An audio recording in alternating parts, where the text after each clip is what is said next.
एक दफा का जिक्र है कि दूर दराज इलाके में एक लड़की रहती थी। उसका नाम आमिना था। आमिना का ताल्लुक जिस गांव से था वो गांव अपने जंगलात की वजह से बहुत ज्यादा मशहूर था।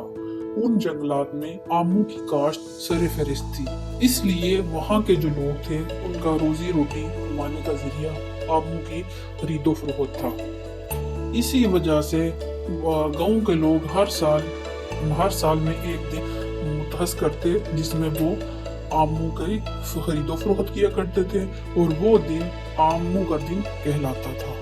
एक दफा ऐसा हुआ कि पूरा साल बारिश ना हुई, जिस वजह से जो आमों के दरख्त थे वो मांद पड़ गए और वहाँ पर किसी किस्म का आम नहीं लगा। इसलिए गांव के सब लोग बहुत ज्यादा उदास और परेशान थे। इसलिए आना नाम की जो लड़की थी वो एक दरख्त के नीचे, आम के दरख्त के नीचे बैठी हुई थी और वो बहुत ज्यादा परेशान थी और रो रही थी और अल्लाह ताला से दुआएं कर रही थी कि या अल्लाह बारिश बरसा दे ताकि ये जो आमों के दरख्त हैं दोबारा से अच्छे और हरे भरे हो जाएं। अल्लाह ताला का करना ऐसा हुआ, कुछ दिनों बाद बारिश हो गई जिसकी वजह से आमों के दरख्त दोबारा से फलने फूलने लगे।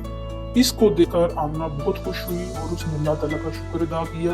जब गांव वालों ने ये देखा कि आमना की दुआएं रंग ले आई हैं तो वो भी बहुत खुश हुए, क्योंकि उनका जो कारोबार था जो पहले खत्म हो चुका था वो दोबारा से शुरू हो गया। उस दिन के बाद सब लोग आमना को आमू की शहजादी के नाम से पुकारा करते थे, इसलिए उसके बाद से आमना का नाम आम की शहजादी या मैंगो प्रिंसेस पड़ गया।